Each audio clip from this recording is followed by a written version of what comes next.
बिल्कुल हम में इतनी काबिलियत है कि हम समाज को गढ़ सकते हैं। एक शिक्षक जो है समाज में, अगर एक दरख्ती देखें तो एक समाज को एक दरख्ती के रूप में देखें तो एक शिक्षक जड़ की तरह होता है, जो अपने ऊपर फलने फूलने वाले फूलों को खुशबूदार और फलों को रसीले मीठे बना देता है। पापा जी के सपनों को साकार करने के लिए, घर को बनाने के लिए मैं लिया था अपना पर्सनल लोन, और एक बाइक भी लिया हूँ सर EMI पापा को दिवाली में गिफ्ट किया मेरी तरफ से बोल के। इसका EMI कैसे मैं पटाऊँगा समझ नहीं आ रहा सर बिल्कुल भी। मैं पहली बार मतलब पापा हमेशा, जब से मैं छोटा था तब से पापा पुराने ही गाड़ी में चल रहे थे, तब से मैंने एक सपना था कि उनके लिए एक नई बाइक लूँ। अभी लिया था सर मेरे सुपर पापा के लिए, सुपर स्प्लेंडर बोल के सर। लेकिन ये सुपर स्प्लेंडर का मैं EMI कैसे पटाऊँगा मेरे को अभी तक समझ नहीं आ रहा है। अभी हम राजधानी रायपुर से 20 किलोमीटर दूर नए राजधानी के धरना स्थल पे हैं। ये जो मेरे पीछे अभी आप देख पा रहे हैं, ये पढ़े लिखे डिग्रीधारी लोग हैं जो नौकरी करने के बाद बेरोजगार हुए हैं। ऐसे लोगों को आज कवर करना है मुझे। ऐसे लोगों का समाचार छत्तीसगढ़ के उन नागरिकों तक पहुंचाना है कि कहा जाता है कि शिक्षा शेरनी का एक ऐसा दूध है जिसको पीने के बाद इंसान दहाड़ता है। तो वाकई अभी मैं जिस धरना स्थल पे हूँ, यहाँ पे वही पढ़े लिखे डिग्रीधारी लोग हैं जो अपनी दहाड़ पूरे छत्तीसगढ़ में साय सरकार को दे रहे हैं। अभी विष्णुदेव साय की सुशासन चल रही है, डबल इंजन की सरकार चल रही है। ऐसे में अगर लोग बेरोजगार है नहीं, क्योंकि इनको बेरोजगार किया गया है सिस्टम के माध्यम से। क्यों ये धरना स्थल पे बैठे हुए हैं, इनसे हम जानने का प्रयास करेंगे। क्या नाम है महोदय आपका? लेखराज कर्स। क्यों बैठे? मैं अपने लड़का बैठे मैं, वो लड़का बहुत टेंशन में है। वो ना सूता थे ना, बोला भूख लगा था ना प्यास लगा तो बहुत टेंशन में है वह। पता होगा हम 24 घंटे पूरा निगरानी महान। जो कहाँ ले आए हैं? मैं कोरबा ले आया है, वो लड़का सरगुजा में पोस्टिंग से। अच्छा, हाँ। क्या नाम है लड़का? काजल कर्स। काजल के पिता हैं जो अपनी लड़की के लिए सरकार से गुहार लगाने के लिए इस धरना स्थल पे हैं कि उन्हें नौकरी से मत निकालिए। मामला सीधा सा है जो हम जनता तक पहुंचाना चाहते हैं। ये जो लोग बालक बालिका यहाँ पे बैठे हैं, ये डिग्रीधारी लोग हैं, क्योंकि लोग कहते हैं हमारा बच्चा पढ़ेगा तो आगे चल के एक अच्छी नौकरी करेगा। लेकिन ये वो लोग हैं जो पढ़े भी, डिग्री भी हासिल किए। डिग्री हासिल करने के बाद इन्होंने नौकरी तक की। नौकरी करने के बाद 1-2 साल नौकरी करने के बाद इन लोगों को सिस्टम ने ऐसा निकाला जैसे दूध से मक्खी को निकाल बाहर करते हैं। ये अपनी गुहार लगा रहे हैं। 2900 परिवार हैं जो पूरे छत्तीसगढ़ में सरगुजा से लेके बस्तर तक हर जगह के यहाँ पे डिग्रीधारी लोग। सबसे बड़ी बात है कि ये सारे लोग डिग्रीधारी हैं। ये डिग्रीधारी लोगों की हालत अगर छत्तीसगढ़ में है तो आज जो बच्चे पढ़ लिख रहे हैं उनकी हालत क्या होगी, ये एक सोचनीय है। इनसे हम बातचीत करते हैं कि क्या स्थिति। सर अभी स्थिति बहुत ख़राब है। पहले तो हमको ये बोला गया कि आपका सरकारी नौकरी लगेगा, और जितना भी सारा प्रक्रिया है प्रोसेस, जैसे कि हम बीएड किए हैं, बीएड भी हम कंपटीशन एग्ज़ाम फाइट करके किए हैं। बीएड का जो कंपटीशन एग्ज़ाम होता है प्री एग्ज़ाम, उसको फाइट किए हैं, उसको क्वालिफाई करके हम बीएड किए हैं। और उस समय जब हम बीएड किए तो हमको ये बताया गया कि ये तीनों स्टेज के लिए एलिजिबल रहता है, प्राइमरी के लिए, मिडिल के लिए और हाई के लिए। तो उस चीज़ को हम देख के बीएड किए हैं। नहीं तो हमारे पास भी ऑप्शन था कि हम डीएलएड कर सकते थे, जबकि उस समय डीएलएड का जो फीस था वो कम था और बीएड का जो फीस था वो ज़्यादा था। तो हमने ये जो अपॉर्चुनिटी, जो ऑप्शन हमको अवेलेबल कराया गया था, उसको देख के हमने बीएड किया। और बीएड करने के बाद जब नोटिफिकेशन है उसमें भी ये लिखा था कि ये प्राइमरी, मिडिल और क्या बोलते हैं हाई तीनों के लिए बीएड एलिजिबल है। तो उसको देख के हमने हमारा एग्ज़ाम दिया, फाइट किया, ज्वाइनिंग किया। तो इससे पहले मैं अपना पर्सनल कहानी बताना चाहूँगा। मैं पहले कॉन्ट्रेक्चुअल जॉब में था सेजेस में, तो उसको छोड़ के मैंने ये क्या बोलते हैं, उसमें मिडिल में था, मैं वर्ग 2 में था, तो उसको छोड़ के मैंने प्राइमरी को ज्वाइन किया। और अब ज्वाइन करने के बाद मुझे ये पता चल रहा है कि इसमें आप एलिजिबल नहीं हो और आपको कुछ महीनों बाद या कुछ दिनों बाद जॉब से निकाल दिया जाएगा। सीधा सवाल ये बताओ, क्या सरकार नहीं मानती कि आप 5वीं 6वीं के बच्चों को पढ़ा सकते हैं? उसके लिए मैं एक एग्जांपल देना चाहूँगा। इससे पहले जब मैं संविदा में था तो मेरे यहाँ कुछ बच्चे, या फिर वहाँ भी क्लास 5 को मुझे दिया जाता था पढ़ाने के लिए, तो वहाँ कुछ बच्चे ऐसे थे जो मेरे पास नवोदय का पढ़ने आते थे, जो क्लास 5 के थे, तो उनको मैंने पढ़ा के नवोदय में उनमें से 2 बच्चों का मैंने सिलेक्शन कराया है। तो अगर मैं एलिजिबल नहीं होता क्लास 5 के बच्चों को पढ़ाने के लिए, तो उनका सिलेक्शन मैं कैसे करवा पाता, बताइए। कैसे करवा पाता? सीधा सा सवाल है शिक्षा मंत्री महोदय कि ये बच्चा अगर एक बच्चे को पढ़ा लिखा के नवोदय तक पहुंचा सकता है, तो मैडम ये बताइए, क्या आपको ABCD आता है? जी सर। क्या बच्चे को आप अंग्रेजी पढ़ा सकते हैं? बिल्कुल सर। हैं? हिंदी के व्याकरण पढ़ा सकते हैं? जी सर। तो सरकार क्यों नहीं मान रहा है? अब देखिए ये कौन सा नया सिस्टम आया है, ये तो हमको नहीं मालूम है। कहीं ना कहीं कोई चूक हुई है, सरकार की तरफ से हो, सिस्टम की तरफ से हो, NCT की तरफ से हो, जो सबसे बड़ी चूक हुई है उसका भुगतान हम लोग करने पे मजबूर हैं। और अगर हम लोगों ने कोई गुनाह नहीं किया है सर, तो हम सज़ा के लिए भी तैयार नहीं है। हम कोई सज़ा अपने ऊपर नहीं लेंगे। अगर हमारा दोष साबित कर दे सरकार, तो हम जेल जाने के लिए भी तैयार हैं। दोष साबित कर दे सरकार, सीधा सा सवाल है, क्या सरकार ये नहीं मान सकती कि इनको ऐसा टेस्ट लिया जाए कि ये बच्चों को, प्राइमरी स्कूल के बच्चों को पढ़ा सके, मिडिल स्कूल के बच्चों को पढ़ा सके? क्या लगता है मैडम, 8वीं के बच्चे को पढ़ा लिखा के आप पास करवा सकते हैं? जी सर, करवा सकते हैं हम। तो फिर क्यों सरकार निकाल दिया नौकरी? सरकार हमें ये बोल रही है कि हम प्राइमरी के बच्चों को नहीं पढ़ा सकते हैं करके, लेकिन हम कैसे नहीं पढ़ा सकते? हम लोग भी तो प्राइमरी पढ़े हैं सर, और कैसे नहीं पढ़ा सकते? बड़े लोग को पढ़ा सकते हैं तो छोटे। तो आखिर सुप्रीम कोर्ट क्यों नहीं मानना चाहता, हाई कोर्ट क्यों नहीं मानना चाहता? क्यों ऐसा टेस्ट इनसे नहीं लिया जा सकता कि ये पढ़ाने योग्य हैं? क्या सुप्रीम कोर्ट या हाई कोर्ट आदेश दे कि आपका टेस्ट लिया जाए, तो आप तैयार हैं? तैयार है, बिल्कुल सर, हम तैयार हैं। तैयार हैं क्योंकि हम डिग्री लेकर यहाँ आए हैं और मेरिट में नंबर लेकर यहाँ आए हैं। लेकर आए, मेरिट में है, डिग्री है, सब कुछ है। तो आखिर विष्णुदेव सरकार क्यों नहीं मानती कि ये वो लोग हैं जो बच्चों को पढ़ा लिखा के छत्तीसगढ़ का फिर से नया CM, डिप्टी CM, शिक्षा मंत्री, वित्त मंत्री, सारे जैसे डिग्री, आपके पास इतना डिग्री है कि बच्चों को पढ़ा कर जो है वित्त मंत्री बना दें? जी सर, बिल्कुल हमारे पास इतना डिग्री है। तो फिर क्यों? भाई हम शिक्षक हैं, और शिक्षक समाज का जड़ होता है, और जड़ पौधे का वो हिस्सा है जो फूलों को रंगीन बना देता है, खुशबूदार बना देता है, फल। बिल्कुल हम में इतनी काबिलियत है कि हम समाज को गढ़ सकते हैं।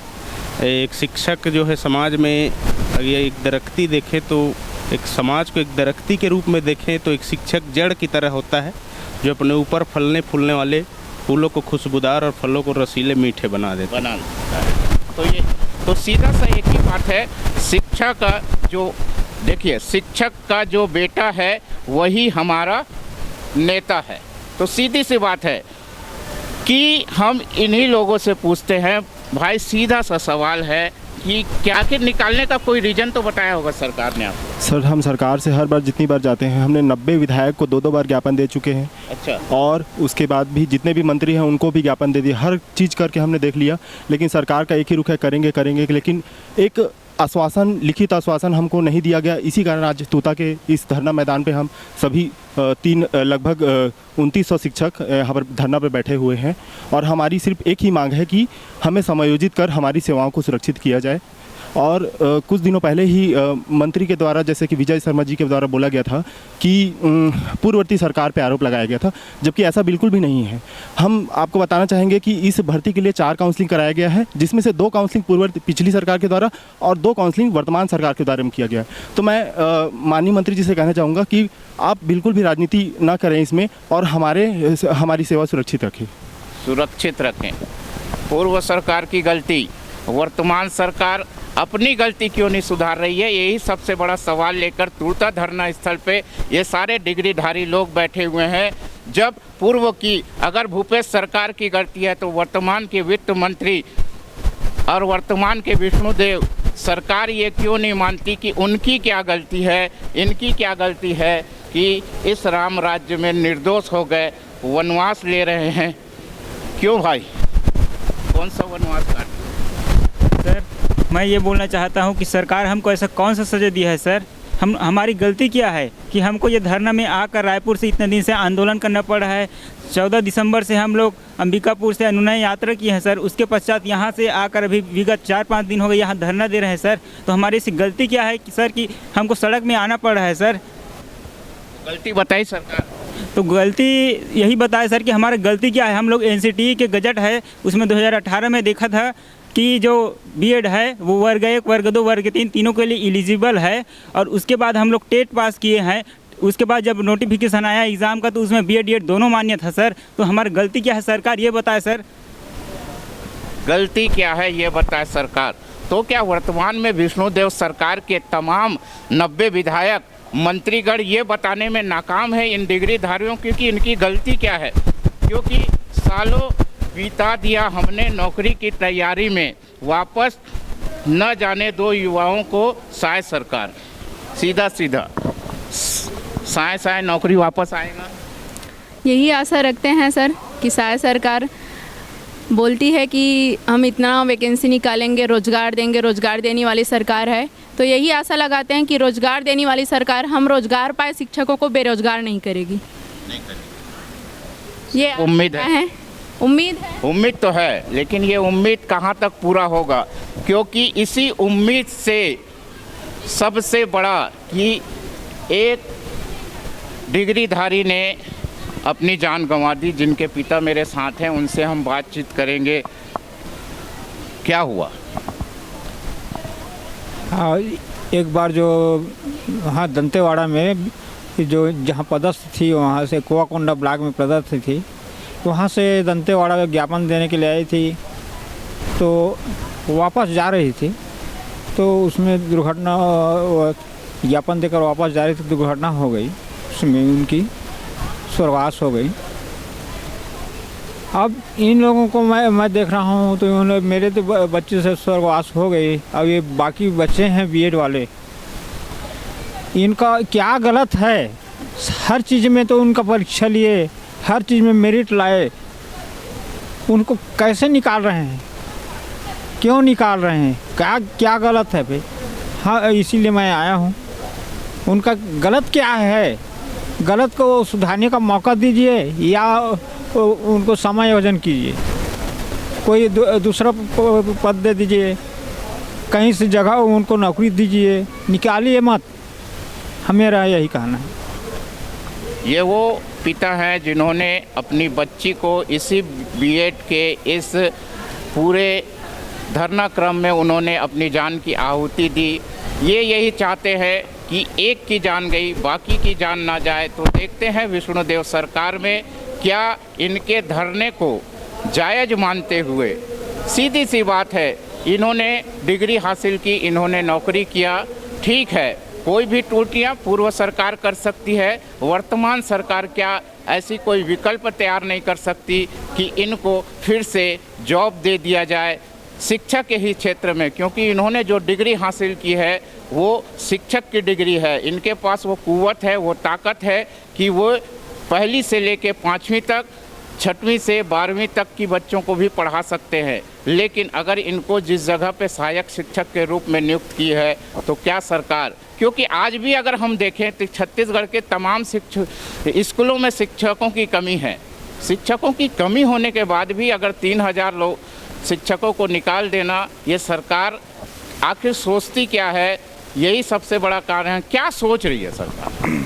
सरकार तो अभी मुझे समझ नहीं आ रही। हमारे यहाँ पे 5 दिनों से पैदल यात्रा, अंबिकापुर से रायपुर 350 किलोमीटर पैदल यात्रा जो करके आए, और यहाँ पे लगातार ये 4था दिन है हमारे धरने का। पर पता नहीं सरकार के कानों पे क्यों जू नहीं रेंग रहा है। उनको हमारी यहाँ पे जो हम परेशानी झेल रहे हैं उसको भी नहीं देख पा रहे हैं। और आप सर, आप कह रहे थे कि हमारे पास योग्यता बहुत सारे हैं सर। आप बोल रहे हैं कि हमारे यहाँ पे शिक्षक में, हाँ बिल्कुल शिक्षक की कमी है। मैं प्राथमिक शाला का टीचर हूँ, परंतु सर मेरी गांव से समीप में लगा हुआ एक हाई स्कूल है जहाँ पे शिक्षक कमी है, और मुझे वहाँ पे प्राथमिक स्कूल में पढ़ने के साथ में मुझे वहाँ भी अटैच किया था। तो मैं दिन में 2 टाइम ड्यूटी करता था, एक प्राथमिक स्कूल के बच्चों को पढ़ाता था, एक हाई स्कूल के बच्चों को भी पढ़ाता था। तो यहाँ पे शिक्षक की बहुत सारी कमी है, और सरकार चाहे तो ईजिली हमारा समायोजन कर सकती है। हम सारे के सारे टेट क्वालिफाइड हैं, बीएड होल्डर हैं, हम लोग मिडिल स्कूल हाई स्कूल में पढ़ाने के प्रबल योग्यदार हैं। तो माननीय विष्णुदेव सरकार से मेरी विनम्र निवेदन है सर कि हम लोग की मांग को पूरा करें। और हम सर मेरिट में आए हुए बच्चे हैं सर, ऐसा नहीं कि हम लोग कम नंबर पाएँ, मेरिट में आए सर और तभी नौकरी मिला। इसलिए आपसे निवेदन करूँगा, करबद्ध निवेदन है सर मेरा आपसे, हम लोग की नौकरी को बचाएं और हमारा समायोजन करें सर। विनती है, विनम्र निवेदन है। ऐसे कह रहे हैं डिग्रीधारी लोग। जबकि इनसे हाथ जोड़ने का काम सरकारों को होनी चाहिए, सरकार को आनी चाहिए इनसे हाथ जोड़े। कब आएगी, यही सबसे बड़ा सवाल है। देखते हैं विष्णुदेव सरकार, नरेंद्र मोदी की सरकार, क्या डबल इंजन की सरकार इनको समायोजन करेगी, यही सबसे बड़ा कारण है। और यहाँ पर इच्छा मृत्यु तक का फैसला ले चुके हैं युवा। क्यों जी, इतना बड़ा पोस्टर क्यों? सर मेरा 3.5 लाख का लोन है, 3.5 लाख का लोन जो 3 महीने हुआ है मेरे को लिए हुए। मेरे पापा जी के सपनों को साकार करने के लिए, घर को बनाने के लिए मैं लिया था अपना पर्सनल लोन, और एक बाइक भी लिया हूँ सर। EMI पापा को दिवाली में गिफ्ट किया मेरी तरफ से बोल के। इसका EMI कैसे मैं पटाऊँगा समझ नहीं आ रहा सर बिल्कुल भी। मैं पहली बार मतलब पापा हमेशा, जब से मैं छोटा था तब से पापा पुराने ही गाड़ी में चल रहे थे। मैं तब से मेरा एक सपना था कि उनके लिए एक बार नई बाइक लूँ। अभी लिया था सर मेरे सुपर पापा के लिए, सुपर स्प्लेंडर बोल के सर। लेकिन ये सुपर स्प्लेंडर का मैं EMI कैसे पटाऊँगा मेरे को अभी तक समझ नहीं आ रहा है सर। और मेरी जो शादी का सपना देखा गया था पापा की तरफ से, घर को बना रहा था सर पर्सनल लोन लेके, अब वो सर शादी का लड़की देखने भी नहीं जा रहा हूँ सर। जब से ये समय निकालने वाली बात हो रही हमारी, अब मैं सरकार से ही गुहार लगाऊंगा सर कि हमें कैसे भी करके वो हमें सुरक्षित करे। सरकार के पास बहुत सारे मार्ग हैं, समायोजन करके चाहे हमें कहीं भी पोस्टेड करके, लेकिन सर हमें। क्या नाम है? मेरा नाम भूपेंद्र सिंह सर। कहाँ से हैं? सर मैं भी सुकमा ज़िले में छिंदगढ़ ब्लॉक में पढ़ाता हूँ सर, वो भी जंगमपाल, एकदम पहाड़ के किनारे सर।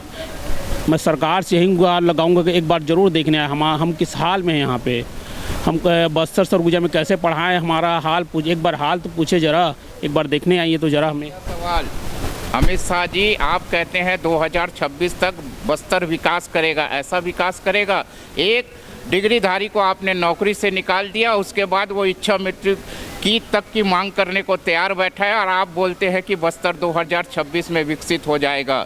ये युवा अगर कहीं गलत कदम उठा ले तो अमित शाह जी और नरेंद्र मोदी जी, सीधा सवाल है आपसे, क्या बस्तर ऐसे में विकास करेगा? इन्हीं सवालों के साथ हम देखते हैं सरकार कब कुंभकर्णी नींद से जागेगी और युवाओं के साथ इंसाफ करेगी।